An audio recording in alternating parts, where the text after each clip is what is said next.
Assalamualaikum students, in this video we will discuss Elections Act 2017. Dear students, आज की इस video के अंदर हम Elections Act 2017 को डिस्कस करेंगे. Dear students, ये जो एक्ट है ये 15 चैप्टर्स पर मुश्तमिल है और इसके 241 सेक्शंस हैं. तो इन चैप्टर्स को वन बाय वन हम डिस्कस करेंगे और इन सेक्शंस को इन डिटेल्स डिस्कस करेंगे. ये एक्ट 2 अक्टूबर 2017 को पास हुआ. ये इसकी आपने डेट याद रखनी है. आपने ये याद रखना है कि इसके टोटल 15 चैप्टर हैं, इसके टोटल 241 सेक्शंस हैं. ये चीज़ें मोटी मोटी आपने माइंड में रखनी है. इसमें सबसे पहले ये बताया गया है कि ये जो एक्ट है, the following act of Majlis Shura. Majlis शूरा जैसा कि आपको पता है पाकिस्तान के पार्लियामेंट को क्या कहते हैं, मजलिस शूरा कहा जाता है.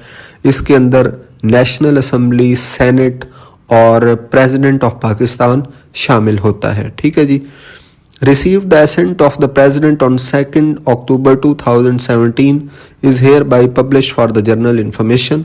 तो ये वही बात है कि 2 अक्टूबर को इसने प्रेसिडेंट ने इस पे मंजूरी दी और ये लागू हो गया. एक्ट नंबर की बात करें तो ये 33 ऑफ 2017 का 33वां एक्ट है. इसका मतलब ये है कि 2017 में जितने भी एक्ट पास हुए, इस एक्ट का नंबर कितना बनता है जी, 33वां. तो ये आपने याद रखना है. उसके बाद कहा जा रहा है कि an act to amend, consolidate and unify laws relating to the conduct of election.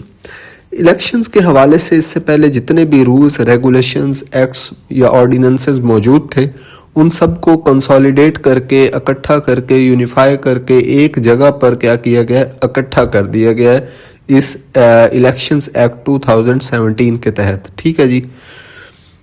आगे चलते हैं इसके चैप्टर 1 की तरफ. चैप्टर 1 जैसा कि आपको पता है कि हर एक्ट का जो पहला चैप्टर होता है वो प्रिलिमिनरी होता है, इब्तदाइया होता है.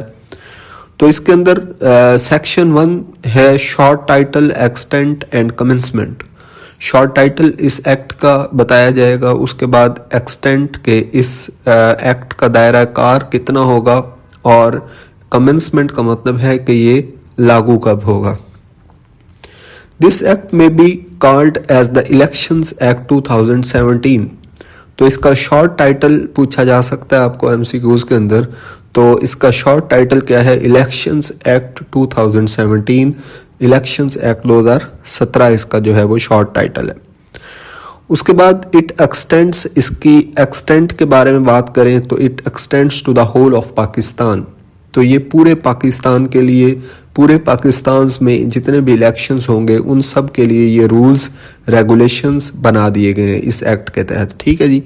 It shall come into force at once. ये फौरी तौर पर जब इसकी मंजूरी जो प्रेसिडेंट साहब हैं वो देते हैं, उसके बाद ये लागू हो जाता है. अच्छा, ये हमने देखा था कि हर एक्ट के अंदर सबसे जो पहला सेक्शन होता है वो ये शॉर्ट टाइटल, एक्सटेंट और कमेंसमेंट का होता है. दूसरा सेक्शन जो है वो डेफिनेशंस का होता है, इंपॉर्टेंट सेक्शन होता है. तो ये डेफिनेशन का जो सेक्शन होता है, ये एक्ट के अंदर जितनी भी टर्म्स इस्तेमाल हो रही होती हैं उन टर्म्स को डिफाइन करता है कि उसका मतलब क्या है, ताकि जो इस एक्ट को अंडरस्टैंड करने में क्लैरिटी हो और आसानी हो. तो पहली टर्म इसके अंदर है आलिम. आलिम का मतलब, जहाँ पे भी वर्ड आलिम इस एक्ट के अंदर इस्तेमाल होगा उसका मतलब क्या होगा, मीन्स अ मुस्लिम स्कॉलर. आलिम का मतलब क्या होगा, मुस्लिम स्कॉलर होगा. होल्ड्स, अच्छा इसकी कुछ कंडीशंस हैं मुस्लिम स्कॉलर की कि कौन सा मुस्लिम स्कॉलर आलिम कहलाएगा. हर मुस्लिम स्कॉलर आलिम नहीं कहलाएगा, उसके लिए कुछ ना कुछ कंडीशंस रखी गई हैं. कौन सी कंडीशन है, पहली कंडीशन है कि उसके पास एक ऐसी डिग्री, एक ऐसी सनद होनी चाहिए जो उसकी 16 साला एजुकेशन को प्रूव करती हो. और वो जो सनद या फिर डिग्री है वो recognized by higher education, HEC से रिकग्नाइज्ड किसी यूनिवर्सिटी की डिग्री होनी चाहिए. ठीक है जी. Has at least 20 years experience as a teacher or researcher in field relating to the principles and philosophy of Islam and Islamic law. Islamic law और philosophy और ऑफ इस्लाम के अंदर उसका 20 साल का टीचिंग का एक्सपीरियंस या फिर रिसर्चर का एक्सपीरियंस होना ज़रूरी है।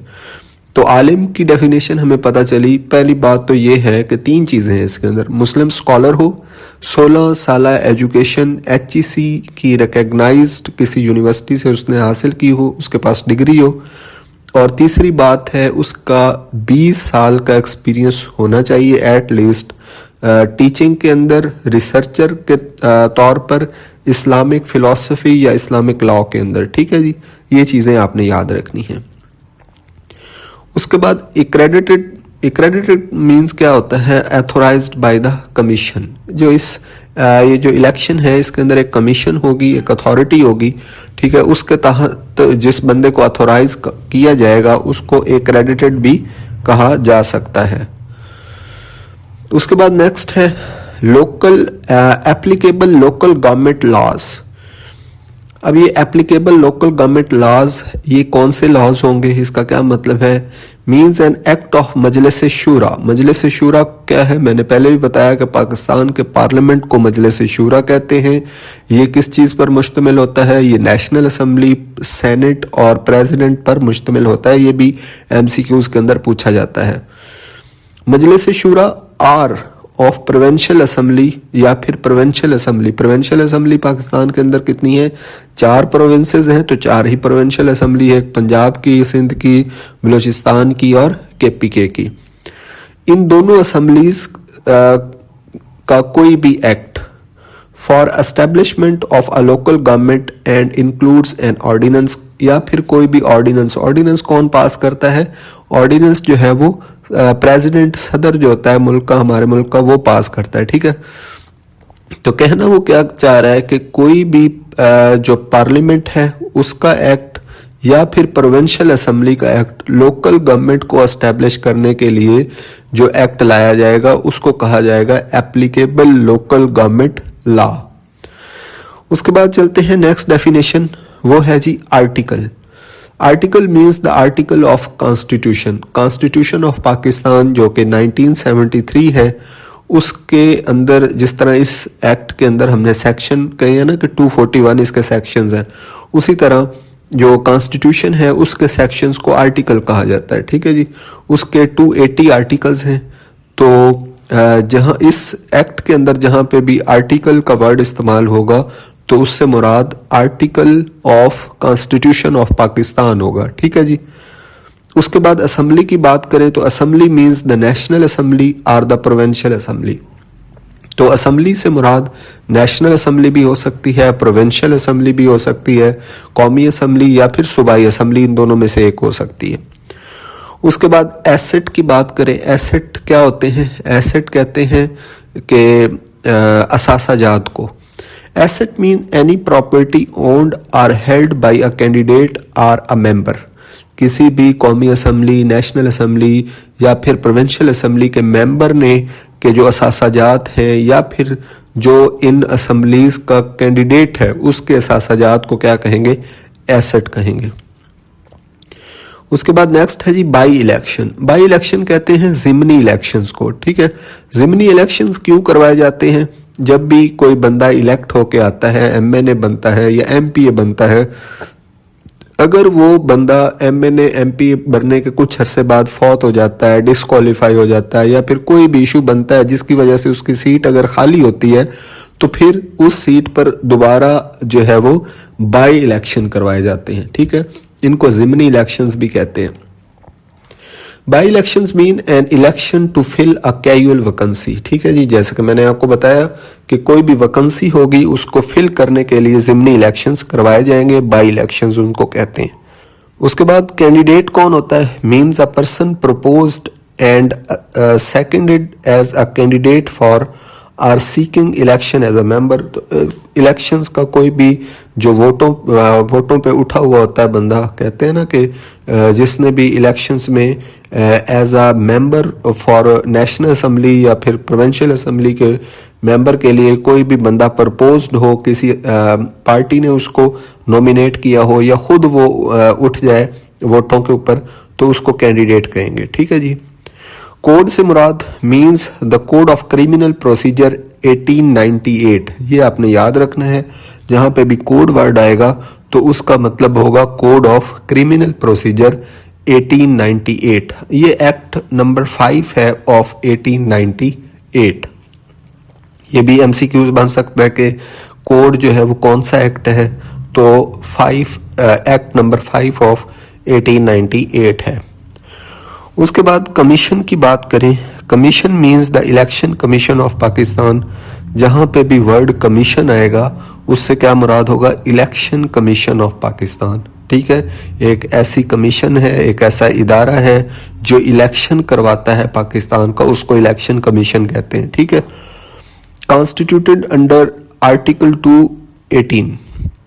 तो ये जो आर्टिकल है ना हमारे कॉन्स्टिट्यूशन के, मैंने आपको बताया कि इसके टोटल कितने आर्टिकल्स हैं, 280 आर्टिकल्स हैं, और 213 से लेके 218 तक जो आर्टिकल्स हैं वो इलेक्शंस के हवाले से हैं, इलेक्शंस के बारे में है, डिटेल थोड़ी बहुत जो है वो बेसिक्स उसके अंदर बताई गई हैं कॉन्स्टिट्यूशन के अंदर। और जो इलेक्शन कमीशन है वो कौन से आर्टिकल के अंदर डिस्कस की गई है, 218 नंबर आर्टिकल के अंदर इलेक्शन कमीशन ऑफ पाकिस्तान का जो है वो जिक्र है। तो ये आपने याद रखना है, ये एमसीक्यूज में पूछा जा सकता है कि इलेक्शन कमीशन ऑफ पाकिस्तान का कॉन्स्टिट्यूशन के अंदर कौन से आर्टिकल के अंदर जिक्र है, तो वो 218 है। उसके बाद नेक्स्ट चलते हैं जी, commissioner. Commissioner means the chief election commissioner appointed under article 213। तो जो कॉन्स्टिट्यूशन ऑफ पाकिस्तान है उसका आर्टिकल 213 अगर हम देखें तो उसके अंदर इलेक्शन कमिश्नर ऑफ पाकिस्तान का जिक्र है। तो उसके तहत एक इलेक्शन कमिश्नर पाकिस्तान अपॉइंट किया जाता है जिसको कमिश्नर इस एक्ट के अंदर कहा गया है। ठीक है जी, include an acting chief election commissioner appointed under article 217। तो ये आपने याद रखना है, इलेक्शन कमिश्नर जो है वो आर्टिकल 213 के तहत अपॉइंट होता है, और चीफ इलेक्शन कमिश्नर जो है वो आर्टिकल 217 के तहत अपॉइंट होता है। ठीक है जी, ये साथ साथ हम किसको देख रहे हैं, कॉन्स्टिट्यूशन ऑफ पाकिस्तान को। तो ये आपने याद रखना है, मैंने बताया था कि 213 से लेकर 218 के दरमियान जितने भी ये आर्टिकल्स हैं ये कॉन्स्टिट्यूशन इलेक्शन के हवाले से जितने भी चीज़ें हैं उनको डिस्कस करते हैं। ठीक है जी, 213 किस बारे में है, कमिश्नर के बारे में, इलेक्शन कमिश्नर ऑफ पाकिस्तान के बारे में, और चीफ इलेक्शन कमिश्नर की अगर बात करें तो 217 है। उसके बाद कॉन्स्टिट्यूएंसी क्या होती है, कॉन्स्टिट्यूएंसी कहते हैं हलके को। आपने देखा होगा कि जब वोट होते हैं तो बैनर्स बनते हैं, उन बैनर्स पे लिखा होता है हल्का 180, 190, इसी तरह हल्के की नंबरिंग भी होती है। ठीक है जी, constituency means a constituency delimited under this act. इस एक्ट के तहत ये हल्के बनाए जाते हैं। ठीक है, अभी हम आगे देखेंगे कैसे बनाए जाते हैं। तो इस एक्ट के अंदर जो एक सूबा होता है या ज़िला होता है उसके अंदर डिफरेंट जो है वो कॉन्स्टिट्यूएंसीज बनाई जाती हैं, डिवीजन की जाती हैं, ताकि उसके अंदर जो है वो डिफरेंट MNA MPAs जो है वो इलेक्ट किए जाएं। ठीक है जी, कॉन्स्टिट्यूशन की बात करें तो constitution means the constitution of Islamic Republic of Pakistan. Constitution का मतलब है कि पाकिस्तान का जो आइन है, जो 1973 वाला आइन है, जो अब तक जो हमारा नाफिजुल अमल है, उस ये कॉन्स्टिट्यूशन से मुराद वो वाला कॉन्स्टिट्यूशन है। उसके बाद कॉन्टेस्टिंग कैंडिडेट, कॉन्टेस्टिंग जो मुकाबला कर रहे हैं, जो वोटों पे उठे हुए हैं, उनको कहते हैं जी contesting candidate. Means a validly nominated candidate who has not withdrawn his candidature. तो जो वैलिड कैंडिडेट हैं जिनको एक्सेप्ट कर लिया गया है इलेक्शन के लिए या MPA MNA की सीट पर कॉन्टेस्ट करने के लिए, मुकाबला करने के लिए, उनको कॉन्टेस्टिंग कैंडिडेट कहा जाता है। ठीक है जी, उसके बाद है जी इलेक्शन एजेंट। इलेक्शन एजेंट का मतलब होता है अ person appointed by a candidate. Election agent का मतलब है हर कैंडिडेट अपने बिहाफ पे किसी बंदे को अपॉइंट करता है, जो आपने देखे होंगे कि पोलिंग स्टेशन पे मौजूद होते हैं। ठीक है, एज, अच्छा जी, candidate as his election agent under this act and where no such appointment is made the candidate acting as his own election agent.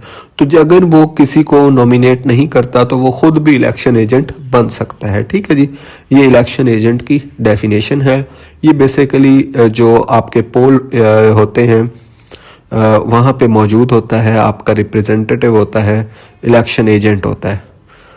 उसके बाद बात करते हैं इलेक्शन एक्सपेंसेस को, कि इलेक्शन के ऊपर जितने भी एक्सपेंसेस आएंगे उनको इलेक्शन एक्सपेंसेस ही कहा जाता है।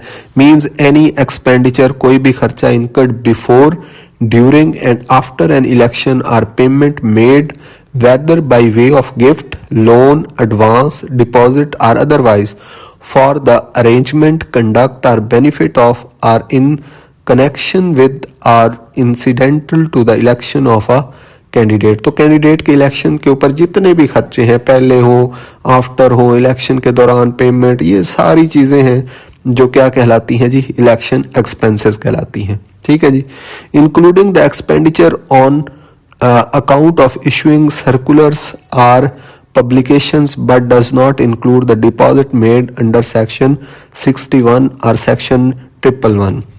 तो ये आपसे एमसीक्यूज में पूछा भी जा सकता है कि इलेक्शन एक्सपेंसेस में कौन सी चीज़ इंक्लूड नहीं है। Election expenses does not include, तो उसमें 4 ऑप्शन एडवांसेस, डिपॉजिट, अरेंजमेंट इस तरह के दिए जा सकते हैं, या फिर the deposits made under section 61 और 111। ये चीज़ें आपने माइंड में रखनी है कि ऐसे डिपॉजिट्स जो सेक्शन 61 के तहत किए गए या 111 के तहत किए गए हैं वो इसके अंदर इंक्लूड नहीं है, इलेक्शन एक्सपेंसेस के अंदर इंक्लूड नहीं है। अब ये कौन से हैं, इनको हम आगे जाके अभी 61 के अंदर डिटेल के साथ और 111 के अंदर देखेंगे। उसके बाद नेक्स्ट डेफिनेशन है इलेक्टोरल एरिया। पहले मैंने आपको बताया कॉन्स्टिट्यूएंसी है। कॉन्स्टिट्यूएंसी एक बड़ा एरिया है, एक हल्का है जिसके अंदर एक कैंडिडेट क्या है जी, बेसिकली क्या होता है, वो कॉन्टेस्ट करता है। अब उसके अंदर एक इलेक्टोरल एरिया भी होता है। ठीक है, उसके बाद हम बात करते हैं electoral area means. Electoral area से क्या मुराद है? इलेक्टोरल एरिया 2 किस्म का हो सकता है, एक देहाती और एक शहरी। इन रूरल एरियाज, देहाती एरियाज की अगर हम बात करें तो एक विलेज, एक गांव को भी इलेक्टोरल एरिया कहा जा सकता है। और सेंसस ब्लॉक, सेंसस ब्लॉक क्या होते हैं? ये बेसिकली जब मर्दमशुमारी की जाती है तो एक एरिया को, एक ख़ास जगह को डिफरेंट ब्लॉक्स के अंदर डिवाइड किया जाता है, तो ये एक सेंसस ब्लॉक भी उसी ब्लॉक को कहते हैं। ठीक है, जो मर्दमशुमारी के लिए किसी भी गांव को, टाउन को या फिर किसी भी विलेज को क्या किया, डिवाइड किया गया है ताकि ये जो सेंसस ब्लॉक है इसकी कितनी पॉपुलेशन है, अगले सेंसस ब्लॉक की कितनी पॉपुलेशन है, तो इस हिसाब से ये ब्लॉक्स बनाए जाते हैं। तो किसी रूरल एरियाज में कोई भी गांव जो है वो इलेक्टोरल एरिया करार दिया जा सकता है या फिर कोई भी सेंसस ब्लॉक। तो ये 2 चीज़ें आपने इलेक्टोरल एरिया गांव के हिसाब से, रूरल एरियाज के हिसाब से याद रखनी है। और अगर हम अर्बन एरियाज की बात करें, अर्बन एरियाज क्या होते हैं? शहरी इलाके। तो अर्बन एरियाज में 3 चीज़ें हैं। पहली क्या है? Where there is a municipal ward, जहाँ पे म्यूनसिपल वार्ड हो उस एरिया को, आर सेंसस ब्लॉक या फिर सेंसस ब्लॉक है, सच वार्ड आर सेंसस ब्लॉक, ऐसे वार्ड या सेंसस ब्लॉक को भी क्या किया जा सकता है? इलेक्टोरल एरिया करार दिया जा सकता है। दूसरी सिचुएशन क्या है? Where there is no municipal ward, जहाँ पे म्यूनसिपल वार्ड ना हो, or a census block. Municipal ward या सेंसस ब्लॉक अगर नहीं है किसी अर्बन एरिया के अंदर, फिर क्या किया जाएगा? अ वेल डिफाइंड मोहल्ला और अ स्ट्रीट, किसी भी एक वेल डिफाइंड मोहल्ले को या स्ट्रीट को इलेक्टोरल एरिया करार दिया जा सकता है। तीसरी सिचुएशन क्या है? वेयर द वार्ड और द सेंसस ब्लॉक, मोहल्ला और स्ट्रीट इज टू बिग, जहाँ पे ये चीज़ें मौजूद हैं लेकिन बहुत बड़ी हैं, तो हमने बेसिकली क्या करना है? डिवाइड करना है a well defined part thereof. तो फिर वहाँ का एक वेल डिफाइंड पार्ट जो है उसको सेंसस ब्लॉक करार दिया जा सकता है।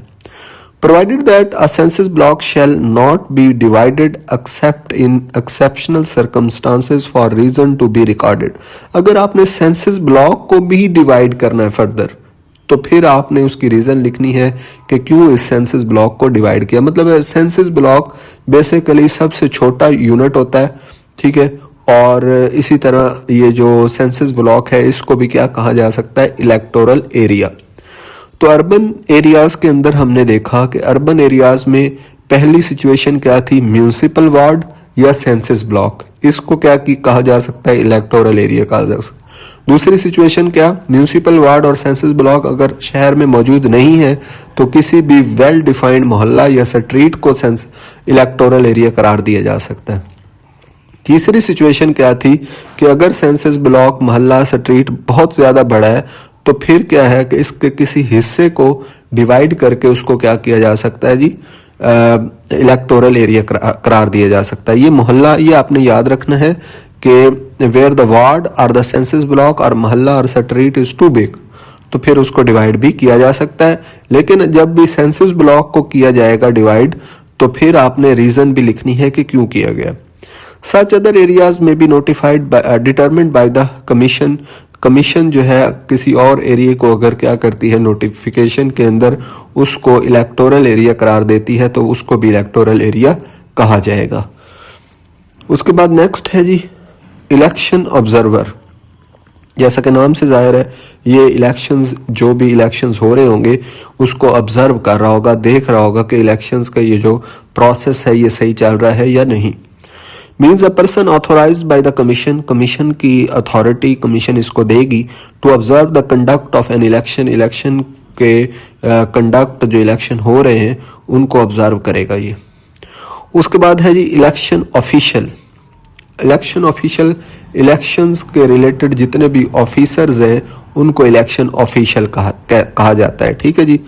इंक्लूड्स एन ऑफिसर और official of the commission, commission का कोई भी ऑफिसर या official, a district returning officer, a returning officer, an assistant returning officer, presiding officer, assisting presiding officer, polling officer, or any officer or official of law enforcing agency or other agencies or any other official appointed or deputed to perform duties in connection with an election। तो election के लिए जितने भी officer या officials ये election से related जो हमने ऊपर पढ़े हैं, district returning officer, returning officer, या फिर किसी भी एजेंसी से अगर किसी बंदे को डिप्यूट किया गया है इलेक्शन के कंडक्ट करवाने के लिए तो उसको भी इलेक्शन ऑफिशियल ही कंसीडर किया जाएगा। उसके बाद नेक्स्ट है जी इलेक्शन प्रोग्राम। तो ये जो इलेक्शन का सारा एक प्रोग्राम बनाया जाएगा उसको इलेक्शन प्रोग्राम, मतलब इलेक्शन कैसे कंडक्ट किया जाना है, कौन सी तारीख पे होगा, किन किन जगह पे पोलिंग स्टेशन होंगे, ये सारा एक प्रोग्राम है, प्लान है, इसको इलेक्शन प्रोग्राम कहते हैं।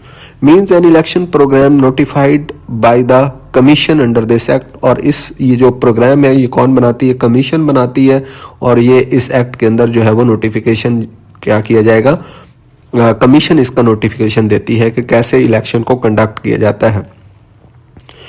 उसके बाद जी इलेक्टोरल रोल। इलेक्टोरल रोल क्या होता है, means an electoral roll prepared, revised और corrected under this act and includes the electoral roll prepared under the electoral roll act 1974, 11 of 1974 existing immediately before the commencement of this act। अच्छा, आपने याद रखना है कि इलेक्टोरल रोल बेसिकली एक list होती है जिस लिस्ट के अंदर आपका नाम, आपका आईडी कार्ड, आपका हल्का नंबर, आपका पोलिंग स्टेशन, ये सारी डिटेल। आप जाते हैं ना जब भी वोट कास्ट करने तो आप देखते हैं कि बाहर जो है वो पोलिंग स्टेशन के बाहर लोग बैठे होते हैं, वो लिस्ट में से आपका नाम देख के बताते हैं कि आपका कौन सा पोलिंग स्टेशन है, वहाँ पे आप जाके वोट कास्ट करें। तो वहाँ पे आपका सारी डिटेल जो है वो लिखी होती है, उसको इलेक्टोरल रोल कहते हैं, ठीक है जी, ये आपने याद रखना है। और इलेक्टोरल रोल एक्ट 1974 भी है, उसके तहत ये बनाई जाती हैं। और ये जो इलेक्टोरल एक्ट 1974 है ये जो है वो 21वां एक्ट है 1974 का, ये आपने याद रखना है। ये पहले मैंने 11वां बोल दिया था, तो ये 21वां है, ठीक है जी। उसके बाद नेक्स्ट है form. Form means a form appended to this act. इस एक्ट के साथ एक फॉर्म एंड पे लगा हुआ है जो हम देखेंगे, उससे मुराद फार्म होगा। जहाँ पे भी फार्म हो तो वो आपने माइंड में रखना है कि इस एक्ट के एंड पे एक फार्म है जिसको मैं आपको एंड पे ज़ियारत करवाऊँगा, तो वो फार्म उससे मुराद होगा। उसके बाद नेक्स्ट है जी government. Government means the federal government. Government कौन सी है जी? Federal government. एक प्रोविंशियल गवर्नमेंट होती है, एक फेडरल गवर्नमेंट होती है। फेडरल गवर्नमेंट जो है वो पूरे पाकिस्तान की गवर्नमेंट होती है, जिसके अंदर प्राइम मिनिस्टर शामिल होता है और जो वज़ीर है, जो फेडरल मिनिस्टर्स होते हैं वो शामिल होते हैं, ठीक है जी। और जो प्रोविंशियल गवर्नमेंट होती है उसके अंदर सीएम शामिल होता है, चीफ मिनिस्टर्स, और जो है वो प्रोविंशियल मिनिस्टर्स होते हैं। Government means the federal government and any government means, अगर सिर्फ गवर्नमेंट हो तो फेडरल गवर्नमेंट, और एनी गवर्नमेंट अगर कहीं पे वर्ड आए तो उसका मतलब है जी फेडरल गवर्नमेंट, प्रोविंशियल गवर्नमेंट और अ लोकल गवर्नमेंट। तो यहाँ पे आपसे एक एमसीक्यूज पूछा जा सकता है कि फेडरल गवर्नमेंट से क्या मुराद है, तो उसमें आपने टिक करना है, सिर्फ गवर्नमेंट से क्या मुराद है उसमें आपने टिक करना है फेडरल गवर्नमेंट। और अगर वो पूछता है कि एनी गवर्नमेंट से क्या मुराद है, तो एनी गवर्नमेंट के अंदर फेडरल गवर्नमेंट भी आ सकती है, प्रोविंशियल गवर्नमेंट भी आ सकती है, या लोकल गवर्नमेंट भी आ सकती है, ठीक है। ये तीनों है एनी गवर्नमेंट के अंदर। उसके बाद नेक्स्ट है जी government dues and utility expenses. जैसा कि नाम से जाहिर है गवर्नमेंट के जितने भी ड्यूज या एक्सपेंसेस हैं वो इससे मुराद है। Include rent, charges of rest houses or lodges or other accommodation owned by any government or a body owned or controlled by any government, but shall not include the government dues and utility expenses, the recovery of which has been stayed by any order of the court or the tribunal। तो government expenses में ये सारे charges हैं, किसी भी house को ये जो इलेक्शन कंडक्ट करवाना है इसके लिए, किसी भी जगह के लिए, कंट्रोल के लिए, ये सारे जितने भी ड्यूज़ इस इलेक्शन को कंडक्ट करवाने में आएंगे उसको गवर्नमेंट ड्यूज़ एंड एक्सपेंसेस होंगे। लेकिन अगर कोई कोर्ट जो है वो स्टे दे देता है किसी भी एक्सपेंस का तो वो इसके अंदर इंक्लूड नहीं होंगे। उसके बाद लोन जैसा कि आपको पता है कर्जे को कहते हैं। Means any loan, advance, credit और finance obtained or written off on और after 31 December 1985 but shall not include the loan the recovery of which has been stayed by the court or tribunal। तो ये loan से आपसे पूछा जा सकता है कि कोई भी ऐसा एडवांस है, ऐसा लोन है, ऐसा फाइनेंस है जो कि क्या किया गया था, रिटर्न ऑफ 31 दिसंबर 1985 से पहले रिटर्न ऑफ था या हासिल किया गया था, उसको जो है वो लोन तस्वर किया जाएगा, ठीक है जी। ये आपसे एमसीक्यूज में पूछा जा सकता है, आपने ये डेट याद रख। उसके बाद local governments means a local government by what ever name card established by the law. तो कोई भी लॉ जो लोकल गवर्नमेंट को एस्टेब्लिश करेगा उसको जो है वो लोकल गवर्नमेंट कहा जाएगा। ये हर प्रोविंस के अंदर जो प्रोविंशियल गवर्नमेंट होती है, फिर प्रोविंशियल गवर्नमेंट से नीचे की जो है वो लोकल लेवल पे क्या बनाई जाती हैं, लोकल गवर्नमेंट्स। तो ये उससे मुराद है। इसके भी इलेक्शंस होते हैं, ठीक है जी। तो पाकिस्तान के अंदर फेडरल गवर्नमेंट के इलेक्शंस होते हैं, ये जो नेशनल असम्बली के इलेक्शन, फिर प्रोविंशियल असम्बलीज के इलेक्शन, फिर ये जो लोकल गवर्नमेंट्स के इलेक्शंस, ठीक है। उसके बाद मेंबर की बात करें, means member of assembly. Assembly के मेंबर को मेंबर करार दिया जाएगा। The senate or a local government. तो आपने याद रखना है मेंबर से मुराद असम्बली का मेंबर, नेशनल असम्बली हो, पार्लियामेंट हो, नेशनल असम्बली हो या फिर प्रोविंशियल असम्बली हो, इन दोनों के मेंबर्स को मेंबर करार दिया गया है। सेनेट का जो मेंबर होगा वो भी मेंबर ही होगा, या फिर लोकल गवर्नमेंट का जो भी नुमाइंदा है, जो भी इलेक्टेड पर्सन है, उसको भी मेंबर कहा जाएगा। उसके बाद नेक्स्ट है जी national database and registration authority. Means the national database and registration authority constituted under the National Database and Registration Authority Ordinance 2008 of 2000, ठीक है जी। ये एक जो है वो अथॉरिटी है जो बनाई गई है, national database and registration authority ordinance 2000 के तहत, और ये सन 2000 का 8वां एक्ट था, ठीक है जी। उसके बाद नेक्स्ट है जी पॉलिटिकल पार्टी।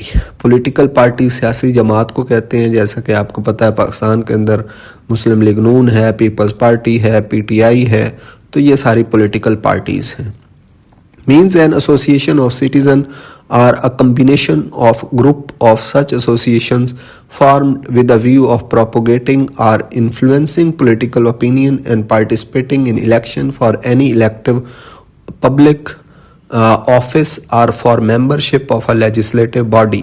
ठीक है कि ये पॉलिटिकल पार्टी किन से बनी होती है, सिटीजन से बनी होती है, ग्रुप से, उनकी एसोसिएशन से, उनका एक ही एजेंडा होता है। ठीक है, और इन्होंने इलेक्शन में हिस्सा लेके legislative body, national assembly, provincial assembly या फिर लोकल गवर्नमेंट का हिस्सा बनना होता है, including N assembly, senate, local government, ये सारी चीज़ें इसके अंदर शामिल हैं।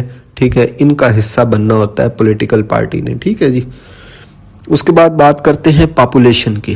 Population means the population in accordance with the last preceding census officially published. Population किसके मुताबिक, ये जो पॉपुलेशन है हमारी पाकिस्तान की, वो जो आखिरी ऑफिशियल मरदमशुमारी की गई है उसके तहत जितनी भी पॉपुलेशन होगी पाकिस्तान की उसको पॉपुलेशन माना जाएगा। Prescribed means the prescribed by the rules. ये जैसा कि हर एक्ट के अंदर जो है वो इसकी यही डेफिनेशन होती है, prescribed means prescribed by the rules. उसके बाद है जी प्रिजाइडिंग ऑफिसर। प्रिजाइडिंग कहते हैं जी सदारत करने वाला ऑफिसर। ठीक है, means a presiding officer appointed under this act for polling station. Her polling station पे एक प्रिसाइडिंग ऑफिसर होगा। प्रिसाइडिंग ऑफिसर जो कि उस पूरे पोलिंग स्टेशन का ख्याल रख रहा होगा, सदर होगा, बड़ा होगा, सबसे बड़ा ऑफिसर होगा। And includes an assistant presiding officer, और उसके साथ एक असिस्टेंट प्रिजाइडिंग ऑफिसर भी होगा, performing the functions of presiding officer, और वो भी प्रिजाइडिंग ऑफिसर के फंक्शंस जो है वो परफॉर्म कर सकता है। उसके बाद provisional means unofficial and not final. ये जो प्रोविजनल एक्ट होता है या प्रोविजनल रूल्स होते हैं ये होते हैं अनऑफिशियल और अभी फाइनल नहीं हुए होते, उनको क्या कहते हैं जी प्रोविजनल। जैसा कि पाकिस्तान 1947 में बन गया, लेकिन पाकिस्तान का जो कॉन्स्टिट्यूशन है वो 1956 में पहला जाके बना। ठीक है, उससे पहले पाकिस्तान के अंदर कुछ लॉज एंड रूल्स और बेसिक जो है वो फ्रेमवर्क तो मौजूद था। वो कौन सा था? वो इंडियन एक्ट जो था 1935 वाला जो इंडियन एक्ट था उसको हमने कुछ तब्दीलियां उसके अंदर कर के उसको हमने क्या बनाया हुआ था जी, प्रोविजनल कॉन्स्टिट्यूशन ऑफ पाकिस्तान। ठीक है जी, तो ये प्रोविजनल का मतलब होता है जो फाइनल ना हो, ठीक है, टाइम पास के लिए अनऑफिशियल हो, असेंबली से पास ना हुआ हो, तो उसको प्रोविजनल कहते हैं। उसके बाद बात करते हैं registration officer. means a registration officer appointed under this act and includes an assistant registration officer। एक रजिस्ट्रेशन ऑफिसर होगा और उसके साथ एक असिस्टेंट रजिस्ट्रेशन ऑफिसर होगा, और असिस्टेंट जो होता है वो हमेशा उसके फंक्शन परफॉर्म करता है रजिस्ट्रेशन ऑफिसर के, ये आपने माइंड में रखना है। ठीक है जी। उसके बाद है जी रिटर्न्ड कैंडिडेट। रिटर्न्ड कैंडिडेट किसको कहा जाता है? Means a candidate who has been declared elected as member under this act. ऐसा कैंडिडेट जो इलेक्शन में कामयाब हो जाता है और उसको प्रोविंशियल असेंबली, सेनेट या फिर नेशनल असेंबली का कैंडिडेट मान लिया जाता है, हिस्सा मान लिया जाता है, तो उसको क्या कहा जाता है? Returned candidate. सिंपल वर्ड्स में आप ये कह सकते हैं जो जीत जाता है इलेक्शन उसको कहते हैं जी रिटर्न्ड कैंडिडेट।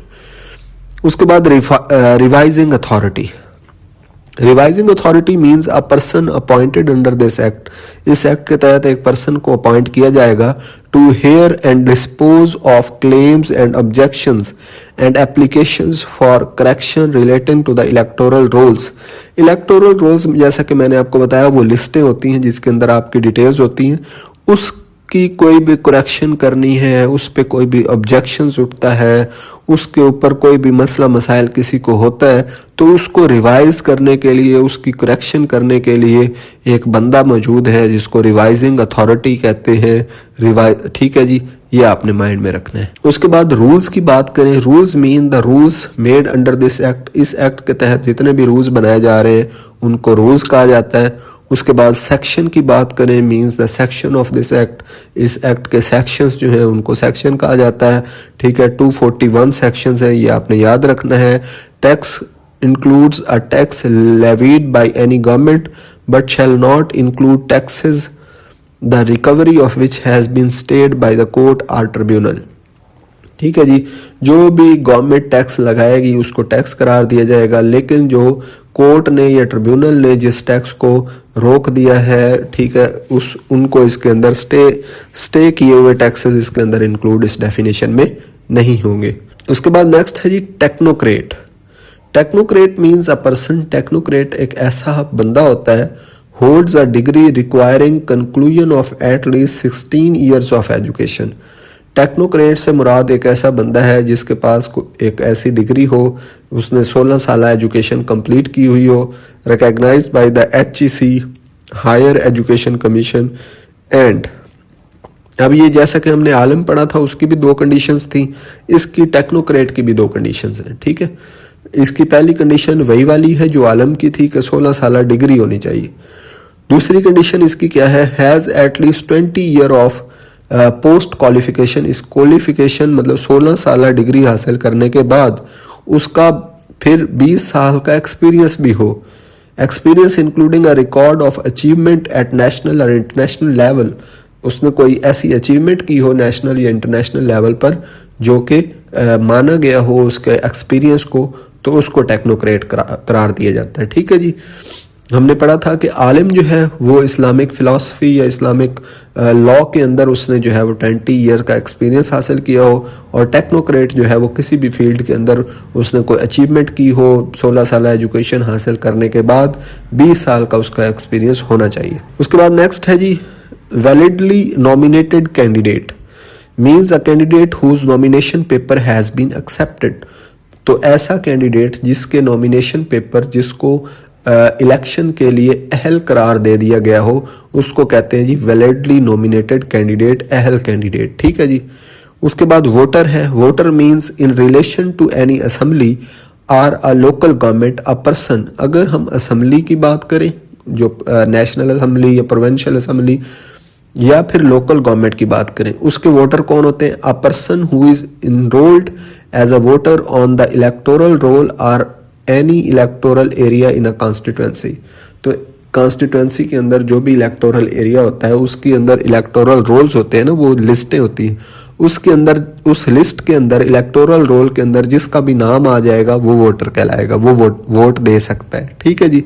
ये जो कंडीशन है ये नेशनल असेंबली के वोटों के लिए, प्रोविंशियल असेंबली के वोटों के लिए, या लोकल गवर्नमेंट के वोटों के लिए ये जो पर्सन है उसका नाम आता है किसमें?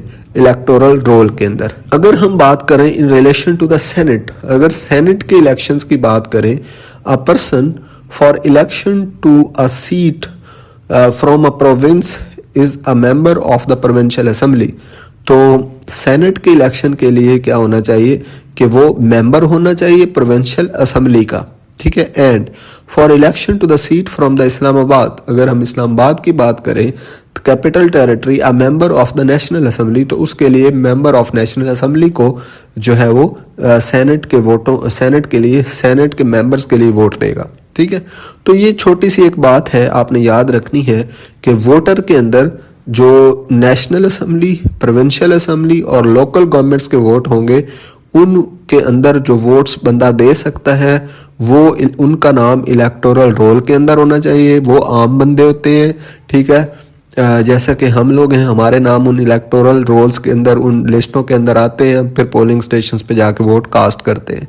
लेकिन जो सेनेट के इलेक्शन होते हैं उसके अंदर हम वोट कास्ट नहीं करते, उनके अंदर वोट कास्ट करते हैं प्रोविंशियल असेंबली के जो मेंबर्स होते हैं वो वोट कास्ट करते हैं। और अगर हम बात करें इस्लामाबाद के इस्लामाबाद का कोई बंदा जो है वो कैसे सेनेट को वोट देता है, तो नेशनल असेंबली का कोई भी बंदा जो है वो इस्लामाबाद कैपिटल टेरिटरी के सीट के हवाले से वो वोट कर सकता है। तो this was the first chapter which was very important about the elections act 2017। Next chapter जो है वो हम नेक्स्ट वीडियो के अंदर डिस्कस करेंगे। आई होप कि ये लेक्चर आपको अच्छा लगा होगा और ये जो चैप्टर था बहुत इम्पॉर्टेंट था। अगर आपको ये लेक्चर अच्छा लगा तो हमारे यूट्यूब चैनल को सब्सक्राइब और वीडियो को लाइक कर दें। Thank you very much.